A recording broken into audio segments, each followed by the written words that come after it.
How to Date a White Woman, a practical guide for Asian men. You like Asian men? I don't even like Chinese food, boy. Yeah, when people say not wanting to date Asian men is a preference, I think it's total bullshit.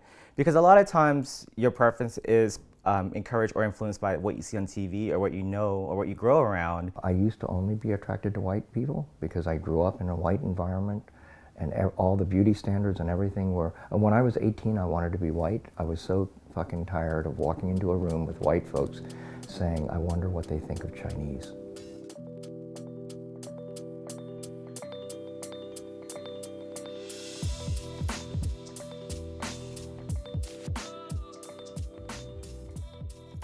My first memory of my sexual awakening is Uncle Jesse from Full House.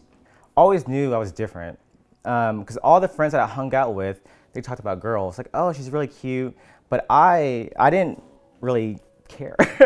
I actually came out to my mother, who was the first person I ever came out to, on Valentine's Day of 2006. I lovingly call it my birth gay. I didn't come out to my parents until I was 39. I'm not open to my family because I grew up in a really conservative family. My mother is a very traditional Chinese woman. I was raised with very traditional Chinese values. Unfortunately for her, I was not your typical, like, listen to your mom, keep quiet, just go with the flow kind of Chinese kid. I'm on most of the dating apps, and I mean, I feel like I don't know any other way outside of those apps. I come to America and I was imagining just like a fantasy wonderland. I can come here, find my boyfriend, we can live happily after. And I come here, I realize just because I'm Asian, either they just like, oh, sorry, I'm not interested in you. Some people will put that expressly on their profiles. It's like, I'm not into rice. I realized that there's one arena of racism we never talk about, and I call that sexual racism.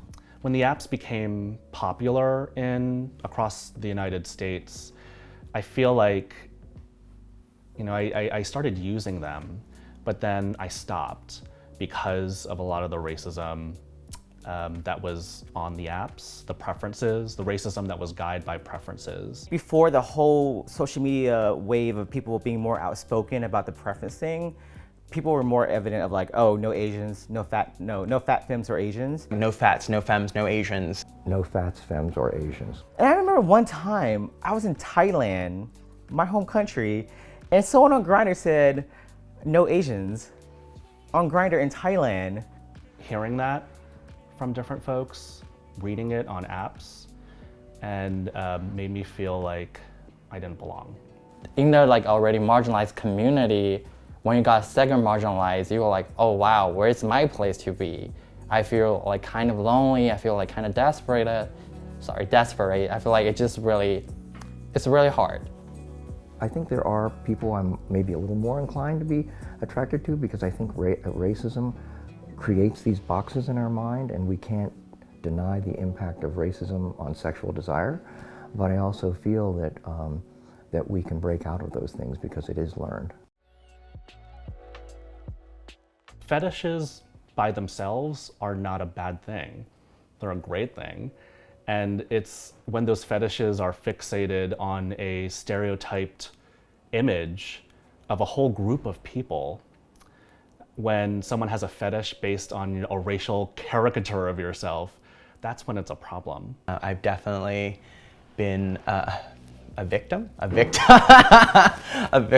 fetishized. They think, oh, you're definitely a bottom, you're submissive, you're smooth, you'll do whatever I want you to do. I think men assume I'm gonna take the passive role. They assume because I'm Asian, I'm gonna be quiet and submissive. Because one time I was in college actually, I went on a date with this white guy and we hit it off. We had like, you know, a friendly banter back and forth, but it was all friendly and we disagreed on some topics. So I thought it went really well. And then the next day he texted me, he's like, hey, I had a good time, but you know, I don't think it's gonna work out. You're a little bit more than I thought you were gonna be. At the time, I didn't know what he meant. I was like, okay. But as I think it back, I'm like, did you think I was gonna be passive? I remember one time I had sex with a guy and he's white and he like, we had sex and later he was, oh, do you wear a bra? And I was like, why do I wear a bra? Like, I don't. And he's like, could you wear a bra next time? And I was like, wow. I would date people who would fetishize me, who would exotify me, and expect that I'd be submissive because I just wanted to feel something. I liked feeling desired. Rice queen is a term that comes to mind, but I will say when I was younger, in my mind, it was a benefit.